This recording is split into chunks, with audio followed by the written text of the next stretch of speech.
ನಮಸ್ಕಾರ, ಕದಂಬ ನ್ಯೂಸ್ಗೆ ಸ್ವಾಗತ. ನಾನು ಸೋನಿಕಾ ಸುದೇಶ್. ಮೊದಲಿಗೆ ಮುಖ್ಯಾಂಶಗಳು. ಕಾಡು ಹಂದಿ ದಾಳಿಯಿಂದ ಮೃತಪಟ್ಟ ಕುಟುಂಬಕ್ಕೆ ಅರಣ್ಯ ಖಾತೆ ಸಚಿವ ಈಶ್ವರ್ ಖಂಡ್ರೆ ಪರಿಹಾರ ಚೆಕ್ ವಿತರಣೆ. ಮಹಾಶಿವರಾತ್ರಿ ಪಾಪನಾಶ್ ದೇವಸ್ಥಾನದ ಶಿವಲಿಂಗ ದರ್ಶನಕ್ಕೆ ಹರಿದು ಬಂದ ಭಕ್ತ ಸಾಗರ. ಬೀದರ್ ಮಹಾಶಿವರಾತ್ರಿ ನಿಮಿತ್ತ ಬಸವ ಮಂಟಪದಲ್ಲಿ ಇಷ್ಟಲಿಂಗ ಪೂಜೆ. ರಾಸಾಯನಿಕ ಔಷಧಿ ಸಿಂಪಡಣೆಯಿಂದ ಲಕ್ಷಾಂತರ ಬೆಲೆ ಬಾಳುವ ಬೆಳೆ ನಾಶ. ಸುದ್ದಿಯ ವಿವರಗಳು.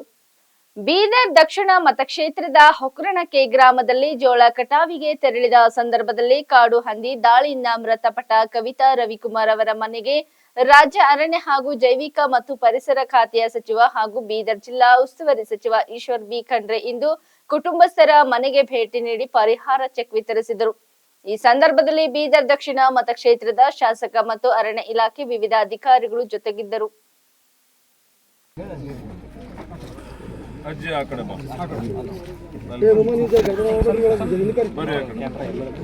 ರವಿಕುಮಾರ್ ಅಲ್ಲ, 15 ಲಕ್ಷ ರೂಪಾಯಿ ಚೆಕ್ ಇದೆ ಯೂನಿಯನ್ ಬ್ಯಾಂಕ್ದು. ನೀವು ಹಾಕ್ಬಿಡಿ, ನಿಮ್ಮ ದುಡ್ಡು ಜಮಾ ಆಗ್ತದೆ. ನಿಮ್ಮ ಮಕ್ಕಳ ಹೆಸರು ಡೆಪಾಸಿಟ್ ಮಾಡಿ ಚೆನ್ನಾಗಿ ಅವರಿಗೆಲ್ಲ ವಿದ್ಯಾಭ್ಯಾಸ ಮಾಡಿಸಿ.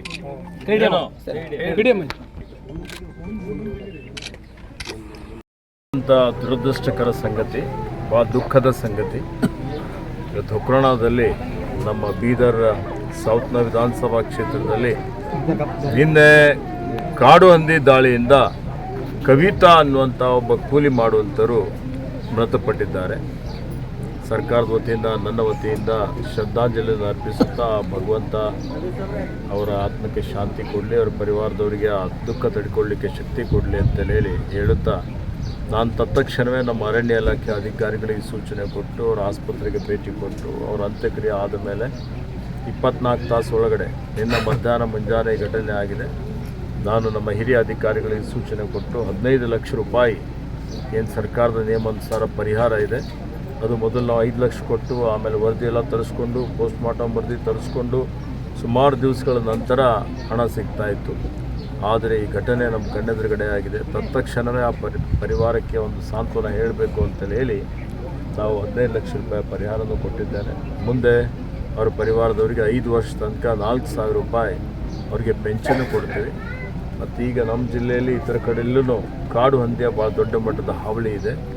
ಹೀಗಾಗಿ ಕಾಡು ಹಂದಿ ಬಗ್ಗೆ ಒಂದು ತೀರ್ಮಾನ ಮಾಡಿ ಅವಕ್ಕೆ ಶೂಟ್ ಮಾಡಲಿಕ್ಕೆ ಇವತ್ತು ಅನುವು ಮಾಡಿಕೊಡುವಂಥದ್ದು ಕಾನೂನಲ್ಲಿ ಅವಕಾಶ ಇದೆ. ಅದು ನಮ್ಮ ಚೀಫ್ ವೈಲ್ಡ್ ಲೈಫ್ ವಾರ್ಡನ್ ಅವರ ಆದೇಶ ಹೊರಡಿಸಬೇಕು ಅನ್ನುವಂಥದ್ದಕ್ಕೆ ನಾನು ಸೂಚನೆಯನ್ನು ಕೊಟ್ಟಿದ್ದೇನೆ. ನಮ್ಮ ಇಲಾಖೆಯ ಅಧಿಕಾರಿಗಳು ಅದರ ಬಗ್ಗೆ ಪರಿಶೀಲನೆ ಮಾಡಿ ಮುಂದೆ ಇಂಥ ಘಟನೆಗಳು ಪುನರಾವರ್ತನೆ ಆಗದ ರೀತಿಯಲ್ಲಿ ಈ ಕಾಡು ಹಂದಿಗಳ ನಿರ್ವಹಣೆ ಮಾಡುವಂಥದ್ದು ಮಾಡ್ತಾರೆ ಅನ್ನೋಂಥ ಭರವಸೆಯನ್ನು ರಾಜ್ಯದ ಜನತೆಗೆ, ನಮ್ಮ ಬೀದರ್ ಜಿಲ್ಲೆ ಜನತೆಗೆ ಕೊಡಲಿಕ್ಕೆ ಇಷ್ಟಪಡ್ತೀನಿ. ಕಲ್ಯಾಣ ಕರ್ನಾಟಕ ಭಾಗದ ಪ್ರಸಿದ್ಧವಾಗಿರುವ ಬೀದರ್ ನಗರದ ಪಾಪನಾಶ ದೇವಸ್ಥಾನದ ಶಿವಲಿಂಗಕ್ಕೆ ಮಹಾಶಿವರಾತ್ರಿಯ ನಿಮಿತ್ತ ಜಿಲ್ಲೆಯ ವಿವಿಧ ಭಾಗಗಳಿಂದ ದರ್ಶನಕ್ಕೆ ಶುಕ್ರವಾರ ಸಾಗರಪಾದಿಯಲ್ಲಿ ಭಕ್ತರು ಆಗಮಿಸಿ ದರ್ಶನ ಪಡೆದರು. ಶಿವಭಕ್ತರು ಉಪವಾಸ ವ್ರತ ಆಚರಿಸುವ ಮುಖಾಂತರ ಸೃಷ್ಟಿಕರ್ತ ಆದಿಯೋಗಿ ಶಿವನನ್ನು ವರೆಸಿಕೊಳ್ಳುವ ಹಬ್ಬ ಈ ಮಹಾಶಿವರಾತ್ರಿ ಪ್ರಯುಕ್ತ ಜಿಲ್ಲೆಯ ಪಾಪನಾಶ ದೇವಸ್ಥಾನದಲ್ಲಿ ನಸುಕಿನ ಜಾವದಿಂದಲೇ ಭಕ್ತರು ಕಲ್ಯಾಣಿಯಲ್ಲಿ ಸ್ನಾನ ಮಾಡಿ ಸರದಿಯಲ್ಲಿ ನಿಂತು ಭೋಲನಾಥನಿಗೆ ರುದ್ರಾಭಿಷೇಕ, ವಿಶೇಷ ಪೂಜೆ ಹಾಗೂ ದರ್ಶನ ಪಡೆದು ಪುನೀತರಾದರು. ಶ್ರೀರಾಮಚಂದ್ರನು ರಾವಣನನ್ನು ಸಂಹರಿಸಿ ನಗರದ ಹೊರವಲಯದ ಅರಣ್ಯ ಪ್ರದೇಶದಲ್ಲಿ ದಿವ್ಯ ಸ್ಥಾಪಿಸಿ ತನ್ನ ಪಾಪವನ್ನು ಪರಿಹರಿಸಿಕೊಂಡ ಸ್ಥಳವೇ ಈ ಪಾಪನಾಶ ಎಂದು ಪುರಾಣಗಳಲ್ಲಿ ಉಲ್ಲೇಖಿಸಲಾಗಿದೆ. ಹೀಗಾಗಿ ಪಾಪನಾಶ ದೇವಸ್ಥಾನದ ಶಿವಲಿಂಗಕ್ಕೆ ಶ್ರದ್ಧೆ ಭಕ್ತಿಯಿಂದ ದರ್ಶನ ಪಡೆದರೆ ತಮ್ಮ ಇಷ್ಟಾರ್ಥ ಈಡೇರುತ್ತೆ ಎನ್ನುವ ನಂಬಿಕೆಯೂ ಇದೆ. ಹೀಗಾಗಿ ಗಂಗಾ ಆರಾಧನೆ ಮಾಡಿ ಶಿವನ ಆಶೀರ್ವಾದ ಪಡೆಯುತ್ತಾರೆ ಎನ್ನುತ್ತಾರೆ ಭಕ್ತರು. ದರ್ಶನಕ್ಕೆ ಬರುವ ಭಕ್ತರಿಗೆ ತೊಂದರೆಯಾಗದಂತೆ ಪೊಲೀಸರು ಭಾರಿ ಬಿಗಿ ಬಂದೋಬಸ್ತ್ ಮಾಡಿದ್ದಾರೆ.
ನಗರದ ಬಸವ ಮಂಟಪದಲ್ಲಿಂದು ಮಹಾಶಿವರಾತ್ರಿ ನಿಮಿತ್ತ ಸಾಮೂಹಿಕ ರಾಷ್ಟ್ರೀಯ ಬಸವ ದಳ ಲಿಂಗಾಯತ್ ಸಮಾಜದ ವತಿಯಿಂದ ಇಷ್ಟಲಿಂಗ ಪೂಜೆ ಸದ್ಗುರು ಸತ್ಯದೇವಿ ಮಾತಾಜಿ ನೇತೃತ್ವದಲ್ಲಿ ಹಮ್ಮಿಕೊಳ್ಳಲಾಗಿತ್ತು. ಕಾರ್ಯಕ್ರಮದಲ್ಲಿ ಸಾವಿರಾರು ಶರಣೆಯರು ಭಾಗಿಯಾಗಿದ್ದರು.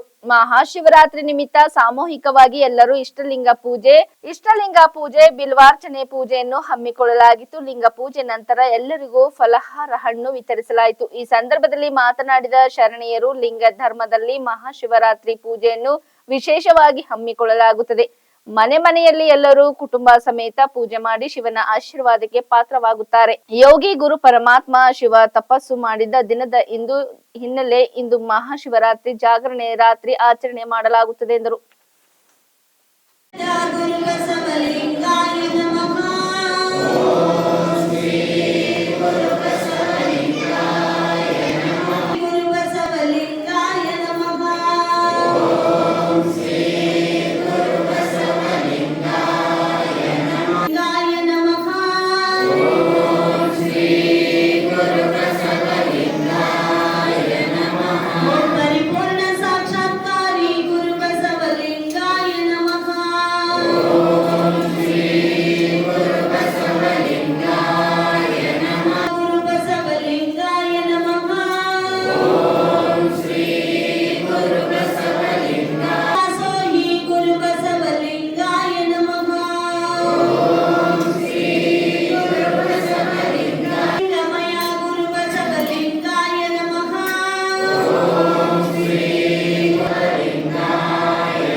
ದೇಶದ ಬೆನ್ನೆಲುಬು ಅಂತಾರೆ. ಆದರೆ ಬೆಳಗಾವಿ ಜಿಲ್ಲೆಯ ರಾಯಬಾಗ್ ತಾಲೂಕಿನ ಮುಗುಳ್ಕೋಡ್ ಪಟ್ಟಣದ ರೈತ ತಮ್ಮ ಜಮೀನಿನಲ್ಲಿ ಮಿಶ್ರ ಬೇಸಾಯ ಮಾಡಿದ ಕಲ್ಲಂಗಡಿ ಹಣ್ಣು ಜೊತೆಗೆ ಮೆಣಸು ಬೆಳೆದು ಈಗ ಕಣ್ಣೀರಿನಲ್ಲಿ ಕೈ ತೊಳೆಯುವಂತಾಗಿದೆ. ಹೌದು, ರಾಯಬಾಗ್ ತಾಲೂಕಿನ ಮುಗುಳ್ಕೋಡ್ ಪಟ್ಟಣದ ಪರ್ಪ ಭೀಮಗೌಡ ಕೇತಗೌಡರ್ ಈ ರೈತನ ಸ್ಟೋರಿ ಏನೆಂದರೆ, ತನ್ನ ಸ್ವಂತ 3 ಎಕರೆ ಜಮೀನಿನಲ್ಲಿ ಲಕ್ಷಾಂತರ ರೂಪಾಯಿಗಳನ್ನು ಖರ್ಚು ಮಾಡಿ ಕಲ್ಲಂಗಡಿ ಹಣ್ಣು ಹಾಗೂ ಮೆಣಸಿನಕಾಯಿ ಬೆಳೆದಿದ್ದ ಬೆಳೆಯೇನೋ ಚೆನ್ನಾಗಿಯೇ ಬಂದಿತ್ತು. ಆದರೆ ತಾಲೂಕಿನ ಹಂದಿಗುಂದ ಗ್ರಾಮದ ಸಿದ್ದೇಶ್ವರ ಆಗ್ರೋ ಕೇಂದ್ರದವರ ಎಡವಟ್ಟಿನಿಂದ ಬೆಳೆ ಸಂಪೂರ್ಣ ಸುಟ್ಟು ಹೋಗಿದೆ. ಅವರು ಕೋಟ್ಯಂತಹ ರಾಸಾಯನಿಕ ಔಷಧಿಯನ್ನು ತೆಗೆದುಕೊಂಡು ಬೆಳೆಗೆ ಸಿಂಪಡಣೆ ಮಾಡಿದ್ದಾರೆ. ಸಿಂಪಡಣೆ ಮಾಡಿದ 2-3 ದಿನಗಳಲ್ಲಿ ಬೆಳೆಯಲು ಬಾಡುತ್ತಾ ಹೋಗಿ ಈಗ ಸಂಪೂರ್ಣ ಸುಟ್ಟಂತಾಗಿದೆ. ಇನ್ನು ಕೆಲವೇ ದಿನಗಳಲ್ಲಿ ಲಕ್ಷಾಂತರ ರೂಪಾಯಿ ಆದಾಯ ಕೊಡುವ ಬೆಳೆ ಔಷಧಿ ಸಿಂಪಡಣೆಯಿಂದ ರೈತನನ್ನ ಕಂಗಲು ಮಾಡಿ ಲಕ್ಷಾಂತರ ರೂಪಾಯಿಗಳನ್ನು ಖರ್ಚು ಮಾಡಿದ ಬೆಳೆಯು ಕೈಗೆ ಬಂದ ತುತ್ತು ಬಾಯಿಗೆ ಬರದಂತಾಗಿ ರೈತ ತಲೆ ಮೇಲೆ ಕೈ ಇಟ್ಟು ಕುಳಿತಂತಾಗಿದೆ. ಇನ್ನು ಮುಗುಳ್ಕೋಡ ಪಟ್ಟಣದಲ್ಲಿ ಕಾರ್ಯಕ್ರಮಕ್ಕೆ ಆಗಮಿಸಿ ಕುಡ್ಚಿ ಮತಕ್ಷೇತ್ರದ ಶಾಸಕ ಮಹೇಂದ್ರ ತಮ್ಮಣ್ಣವರ ರೈತನ ಬೆಳೆ ನಾಶದ ವಿಷಯ ತಿಳಿದ ಕೂಡಲೇ ಸ್ಥಳಕ್ಕೆ ಭೇಟಿ ನೀಡಿ ಬೆಳೆ ವೀಕ್ಷಿಸಿ ರೈತನಿಗೆ ಧೈರ್ಯ ತುಂಬಿ ಸಂಬಂಧಪಟ್ಟ ಇಲಾಖೆ ಅಧಿಕಾರಿಗಳಿಗೆ ಫೋನ್ ಮೂಲಕ ಸಂಪರ್ಕಿಸಿ ಸೂಕ್ತ ಪರಿಹಾರ ನೀಡುವಂತೆ ಹಾಗೂ ಈ ಬೆಳೆಗೆ ಹಾನಿಗೆ ಕಾರಣರಾದ ಆಗ್ರೋ ಅಜಂಸೀನ್ ಅವರ ಮೇಲೆ ಸೂಕ್ತ ಕಾನೂನು ಕ್ರಮ ಜರುಗಿಸುವಂತೆ ಸೂಚಿಸಿದರು. ಇದ್ರೊಳಗೆ ಮೊದಲಿಂದನೂ ಅಲ್ಲೇ ಕೆಮಿಕಲ್ ತಂದು ಹೊಡೆದಾರ ಅವರು. ಈಗ ಮಣ್ಣು ಏನಾಗೈತ್ರಿ, ಯಾವುದೋ ಒಂದು ಕೆಮಿಕಲ್ ಕೊಟ್ಟಾನು ಮುಂದೆ ಕುಣಿಸಿ ಹೊಡ್ಸ್ಯಾನವ. ಅವು ಏನು ಹೊಡ್ಸ್ಯಾನಲ್ಲ 2 ದಿವ್ಸನಾಗ ಪುಡಿ ಇಡೀ ಪುಡಾನ ಒಣಗಿ ಹೋಗ್ಬಿಟ್ಟಿತ್ತು. 6 ಎಕರೆ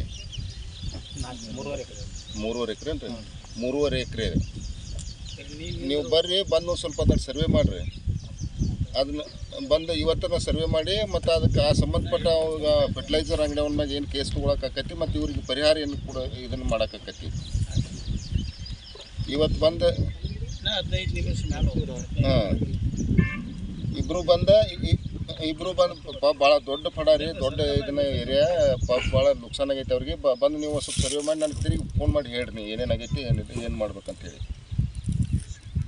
okay okay okay okay okay. Acre ನಮ್ಮದು ಹೊಲ ರೀ. 3.5 ಎಕರೆ ಹೊಲ್ದಾಗ ರೀ ನಾವು ಒಂದು ಕಲ್ಲಂಗಡಿ ಒಂದು 23,000 ತರ್ರಿ, ಮತ್ತು ಮೆಣಸಿನ ತರೋ ಒಂದು 23,000 ತರೋ ನಾವು ಹಣ್ಣು ಇಟ್ಟಿದ್ವಿ ರೀ, ನೆಡಾಕತ್ತಿದ್ವಿ. ಆ ಟೈಮ್ದಾಗ ಅಂದ್ಕೊಂಡವ ಬಾಳೆ ಶಂಕರ್ ಗೋಕಾರ್ ಅಂತೇಳಿ ನಾನು ಎಲ್ಲ ಇದಕ್ಕೆ ವಿಸಿಟ್ ಕೊಡ್ತೀನಿ, ಅದಕ್ಕೆ ಔಷಧ ನಾನು ಮಾಡ್ತೀನಿ ಮತ್ತು ಇದನ್ನೆಲ್ಲ ಬೆಳೆ ಚೆನ್ನಾಗಿ ತಂದು ಕೊಡ್ತೀನಿ. ಅದಕ್ಕೆ ನೀವು ಎಲ್ಲ ನಮ್ಮಲ್ಲಿ ಔಷಧ ಎಲ್ಲ ಖರೀದಿ ನಮ್ಮಲ್ಲೇ ಮಾಡಿರಿ ಅಂತ ಬಂದು ಹೇಳಿದ್ರು ಅವರು. ಹೇಳಿದ್ಮೇಲೆ ಆಯ್ತಪ್ಪ, ನಾವು ಯಾರಲ್ಲಾದರೂ ಮಾಡವ್ರ ಮತ್ತು ನಮ್ಗೆ ಬೆಳೆ ಚೆನ್ನಾಗಿ ಬಂದ್ರೆ ಸಾಕು, ಅದರಿಂದ ನನಗೆ ಮತ್ತು ಲಾಭದಾಯಕ ಮಾಡಿಕೊಡುವಂಥದ್ದು ಒಂದು ಏನಾರು ನೀವು ಚಲೋ ಮಾಡಿಕೊಡ್ರಿ ಅಂತ ನಾನು ಕೇಳ್ಕೊಂಡು ನಾವು ಅವಾಗ ನಾ ಏನು ಬಂದರೂ ನಾ ಎಲ್ಲ ಮಾಡಿಕೊಡೋಕೆ ನಾನು ಜವಾಬ್ದಾರಿ ಅದನ್ನು, ನನ್ನ ಅಂಗಡಿ ಬಿಟ್ಟು ಎಲ್ಲಿ ತೊಗೋಬೇಡ್ರಿ ಅಂತ ಅವ್ರು ಹೇಳಿದ್ರು. ನಾನು ನಿನ್ನ ಅಂಗಡಿ ಈ ಬೆಳೆ ಬೀಳುವವರೆಗೆ ಕುಲ ಆಗುವವರೆಗೆ ನಿನ್ನಲ್ಲಿ ಹೋಯ್ತು, ಇದರಲ್ಲಿ ₹1 ಇಲ್ಲಿ 6 ಅಂಗಡಿಯಾಗ ತರೋದು ಅಂತ ನಾನು ಅವ್ರು ಹೇಳಿದ್ದೆ. ಹೇಳಿದ್ಮೇಲೆ ಇನ್ನೂ ತನಕ ಸರಿಯಾಗಿ ಕೊಟ್ಕೊತ ಬಂದ್ರೆ. ಆದರೆ ಈಗ ಒಂದು 15 ವಾರದಾಗ ರೀ ದಿನ ಡೈಲಿ ಬಿಡ್ದ ಬಡ್ಡಾಗೂ ಔಷಧ ಕೊಟ್ರಿ, ಮ್ಯಾಗೂ ಕೊಟ್ರಿ. ಮ್ಯಾಗೂ ಕೊಡೋದ್ರಿಂದ ಇದು ಮಣ್ಣೆ ನೀರು ಕೊಟ್ರಿ, ನಮ್ಗೆ ಇದು ಓರಾತ್ರಿ. ಇದಕ್ಕೆ ಓರಾಗಿದ್ದು ನನ್ನ ಬೆಳೆ ಎಲ್ಲ ಒಂದು ದಿವ್ಸದಾಗ ಒಂದು ಅರ್ಧ ಹೊಡೆದಿದ್ರಿ ರೀ. 3 ಡೋಸ್ ಕೊಟ್ಟಿದ್ರು ಅದ್ರಾಗ. ಅಂದ್ರೆ 3 ಕ್ಯಾನ್ ಕುಡಿ ಕಲಿಸ್ಕೊಂಡು 10 ಕ್ಯಾನಿಗೆ ಒಂದೊಂದು 3 ಒಂದು ಪ್ಯಾಕೆಟ್ ರೀ 2 ಬಾಟ್ಲಿ ಕುಡಿಸ್ಕೊಂಡು ಹೊಡಿ ಮತ್ತು ಬಡ್ಡಾಗಿ ಬಿಡಾಕು ಕೊಟ್ಟಿದ್ರಿ. ಅವು ಬಡ್ಡಾಗಿ ಬಿಡೋದ್ರಿಂದ ಇದರಿಂದ ಅದು ಏನಾಯ್ತು ಎಫೆಕ್ಟ್ ಏನೂ ಗೊತ್ತಿಲ್ಲ ರೀ. ಮುಂಜಾನೆ ಸಂಜೆ ಮುಂದೆ ಹೊಡೆದ್ರಿ, ಮುಂಜಾನೆಗೆ ಅಂದ್ರೆ ಬೆಳೆ ಒಣಗಾಕೈತಿ ರೀ. ಈ ಒಣಗಿತ್ರಿ ಅಂತ ಕೇಳಿದಾಗ ಅವ್ರೇನು ಹೇಳಿದ್ರಿ? ಆ ಡೋಸ್ ನೋಡಪ್ಪ ಔಷಧ ಒಂದಿಟ್ಟು ರಿಯಾಕ್ಷನ್ ಆಗೈತಿ, ಇದಕ್ಕೆ ನೀವು ತೆಂಗಿನ ನೀರು ಮತ್ತು ಹಾಲು ಸಕ್ಕರೆ ಹಾಕಿಸಿಂದ ಸ್ಪ್ರೇ ತಗೋರಿ ಅಂತ ಮುಂದೆ ಸ್ಪ್ರೇ ಅವ್ರ ಕೊಡಿಸೋದ್ರಿ. ಹಾಲು ಮತ್ತು ಸಕ್ಕರೆ ಬೆಲ್ಲ ತಂದೆಲ್ಲ ಹೊಡೆದ್ರಿ. ಇದಕ್ಕೆ ರೀ ಹೊಡೆದ ಮ್ಯಾಲೆ ರೀ ಮತ್ತು ಅದು ಇಲ್ಲಿಗೆ ನಿಂದ್ರಲಿಲ್ಲ ರೀ, ಮತ್ತು ಜಾಸ್ತಿ ಒಣಗಿತ್ರಿ ಅದು. ಸರ್ ಹೆಂಗೆ ರೀ ಅನ್ನೋದು ನಾವು ಕೇಳಿದ್ರಿ. ಏನು ನನಗೂ ತಲೆ ಹರಿವಾತ್ರಿ ಗೊತ್ತಾಗತ್ತೆ ಅಂದ್ರಿ. ಎಷ್ಟು ಖರ್ಚು ಮಾಡಿರಿ ಈಗ ನಾನು 4.5 ಲಕ್ಷ ರೂಪಾಯಿ ಮಾಡೀನಿ. ಎಷ್ಟು ಎಕರೆ? ಇದು 3.5 ಎಕರೆ. ಗೌಡ್ರು ಚೆನ್ನಾಗಿ ಬೆಳೆ ಬಂದಿತ್ತು. ನನಗೆ ಬೆಳೆ ಚೆನ್ನಾಗಿ ಬೆಳೆ ಬಂದಿದ್ರೆ ಕಲ್ಲಂಗಡಿ ನೋಡ್ರಿ ಈಗ 16,000-17,000 ರೂಪಾಯಿ ಟನ್ ಐತ್ರಿ. ನಮ್ದು ಎಕರೆಗೆ 20 ಟನ್ ಬೆಳೆದೈತೆ ರೀ. ಅವಲ್ಲಿ ಬೆಳೆದ್ರೆ ಕಮ್ಮಿ ಬೆಳೆದ್ರು ನೋಡಿರಿ. ಒಂದೊಂದು ಜಾಗದಾಗ 30 ಟನ್ ತರ್ತಾರೆ, ನಾ 6 ಟನ್ ಅದನ್ನ ಲೆವೆಲ್ನ ಹಿಡಿಯಂಗಿಲ್ಲ ರೀ. ಆದ್ರೂ ಒಂದು 20 ಟನ್ 25 ಟನ್ ನಾವು ಎವರೇಜ್ ರೀ ನಮ್ದು. ಆದ್ರೂ ಒಂದು 80 ಟನ್ ತಕ್ಕ ನಂದು ಎವರೇಜ್ ಇತ್ತು ರೀ. ಆದ್ರಿಂದ ಅದರಂತೆ ನೀವು ತೆಗೀರಿ ಅಂತ ತೆಗಿತೀವಿ ಇದಕ್ಕೆ ರೀ. ಮೆಣಸಿನದ ಏನೈತೆ ರೀ, ಒಂದು ಗಿಡಕ್ಕೆ 3 ಕಿಲೋ 5 ಕಿಲೋ ಕಾಯಿ ಹೇಳ್ತಾರೆ ರೀ. ನಾ 3 ಕಿಲೋ ಹಿಡ್ಕೊಂಡೇನಿ. 3 ಕಿಲೋ ಹಿಡ್ಕೊಂಡ್ರೂ 80 ಟನ್ ನನ್ನ ಮೆಣಸಿಗೆ ಹಾಕೈತೆ ರೀ. ಮಿಶ್ರ ಬೇಸಾಯ ಮೆಣಸು ಬೆಳೆದೇನಿ ರೀ. ಅದರಿಂದ ನನಗೊಂದು ಗಿಡಕ್ಕೆ 3 ಕಿಲೋ ರೀ. 3 ಕಿಲೋ ಅಂದ್ರೆ ನಾನು 23,000 ಗಿಡ ರೀ. ಆದ್ರೆ ಒಂದು 70 ಟನ್ ಅಂತ ಕಾಯಿ ಆಗ್ತೈತಿ. ಈಗ ಕೃಷಿ ಇಲಾಖೆದವ್ರು ಏನು ಹೇಳ್ತಾರೆ? ಅವ್ರು ಇನ್ನೂ ಬಂದಿಲ್ಲ ರೀ, ಒಂದು ಬರ್ತಾರೆ ರೀ. ಅದಕ್ಕೆ ಇಲ್ಲಿ ಊರಾಗ ಶಾಸಕರ ಒಂದು ಇದ್ರ ಪೂಜೆ ಕತ್ತು ಬಂದಿದ್ರಿ. ಮತ್ತು ನಂದು ಈ ರಿಮ್ನೆ ನಂದು ಲುಕ್ಸಾನ್ ಆಗೈತೆ ರೀ ಸರ್, ನಾನು ಹೊಲ ತಕ ಬರತ್ತೆ ಬಂದದಕ್ಕೆ ಅವರು ಬಂದು ನನಗೆ ಸ್ಪಂದನೆ ಮಾಡ್ಯಾರು.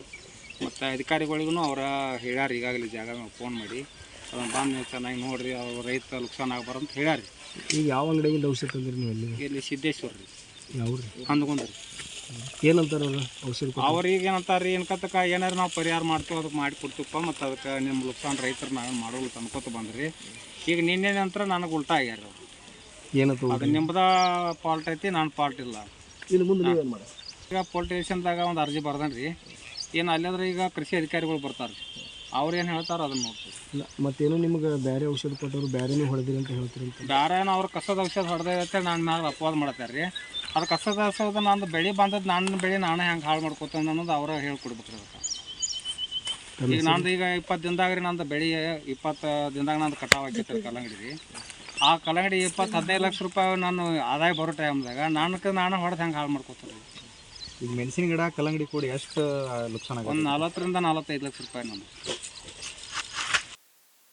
ಬೆಳಗಾವಿ ಜಿಲ್ಲೆಯ ರಾಯಬಾಗ್ ತಾಲೂಕಿನ ಜಲಾಲ್ಪುರದ ಅರ್ಜುನ್ ಭೀಮಾ ಮನೆ ಎಂಬುವರ ಕಬ್ಬು ಮಹಾರಾಷ್ಟ್ರದ ಜವರ್ ಕಾರ್ಖಾನೆಗೆ ಹೋಗುತ್ತಿರುವ ಸಂದರ್ಭದಲ್ಲಿ ಭಾವನಾ ಸೌದತ್ತಿ ಗ್ರಾಮದ ಹೊರವಲಯದಲ್ಲಿ ಕಬ್ಬು ತುಂಬಿಕೊಂಡು ಕಾರ್ಖಾನೆಗೆ ಸಾಗಿಸುತ್ತಿದ್ದ ಸಂದರ್ಭದಲ್ಲಿ ರಸ್ತೆ ಮೇಲ್ಭಾಗದಲ್ಲಿ ಹಾಯ್ದು ಹೋಗಿರುವ ವಿದ್ಯುತ್ ತಂತಿ ಶಾರ್ಟ್ ಸರ್ಕ್ಯೂಟ್ ನಿಂದ ಬೆಂಕಿ ಕಬ್ಬು ತುಂಬಿದ ಟ್ರ್ಯಾಕ್ಟರ್ ಟೈಲರಿಯಲ್ಲಿ ಬಿದ್ದು ಕಬ್ಬು ಸುಟ್ಟು ನಾಶವಾಗಿದೆ. ಅಷ್ಟೇ ಅಲ್ಲದೆ ಇನ್ನೇನು ಕೆಲವೇ ಕ್ಷಣದಲ್ಲಿ ಕಬ್ಬು ತುಂಬಿದ ಟ್ರೈಲರ್ಗಳಿಗೆ ಬೆಂಕಿ ಹತ್ತಿಕೊಂಡು ಉರಿಯುವ ಮುನ್ನವೇ ಸಾರ್ವಜನಿಕರ ಸಹಾಯದಿಂದ ಕಬ್ಬು ತುಂಬಿದ ಟ್ರೈಲರ್ಗಳನ್ನು ನೆಲಕ್ಕೆ ಕೆಡವಿ ಕಬ್ಬುವನ್ನು ಕೆಳಗೆ ಚೆಲ್ಲಿ ಮುಂದೆ ಆಗುವ ಅನಾಹುತವನ್ನು ತಪ್ಪಿಸಿದರು. ಈ ಘಟನೆ ಮಧ್ಯಾಹ್ನ 3 ರಿಂದ 4 ಗಂಟೆ ನಡುವಿನ ಸಮಯದಲ್ಲಿ ನಡೆದಿದೆ ಎಂದು ಸ್ಥಳೀಯರಿಂದ ಮಾಹಿತಿ ಲಭ್ಯವಾಗಿದೆ. ಈ ಬೆಂಕಿ ಅನಾಹುತದಲ್ಲಿ ಸುಮಾರು 20 ರಿಂದ 22 ಟನ್ ಕಬ್ಬು ಸುಟ್ಟು ಕರಕಲಾಗಿದೆ ಎಂಬ ಮಾಹಿತಿ ಲಭ್ಯವಾಗಿದೆ. ಎಲ್ಲಿದ್ದೀವಿ ಆಗಮಲ್ಲ ಯಾರಿಗೆ ಗೊತ್ತಾರೆ, ನಾವು ಪಾಪ ಅವ್ನು ಉಳಿಲತ್ತೇಳಿ ನಾ ಮಾಡಕತ್ತೇನ.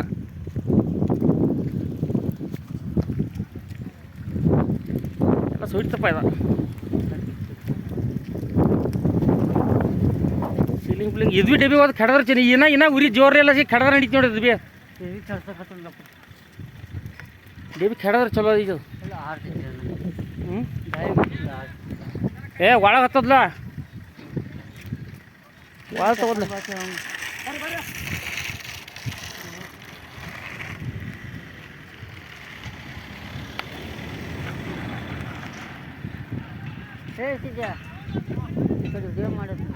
ಏ ಈ ಡಬ್ಬಿ ತಗೋರ ಹೊಡಿ ಹೊಡಿ ಅನ್ನ ಲೋಕರ್ ಹೊಡಿ ಹೊಡಿ ಹೊಡಿ ಬರ್ರಿ ಲೋಕರ್ ಬರ್ರಿ.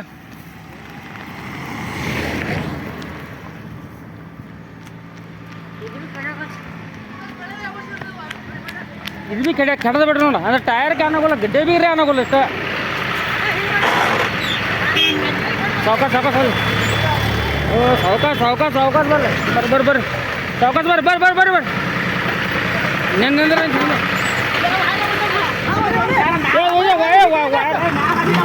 ಈ ಸೈಡಕ್ಕೆ ಈ ಸೈಡ್ ಈ ಸೈಡಕ್ಕೆ ಬುಡ್ಕಿ ಸರ ಬುಡ್ಕಿ ಸರ ಈ ಸೈಡಕ್ಕೆ ಈ ಸೈಡ್ ಈ ಸೈಡಕ್ಕೆ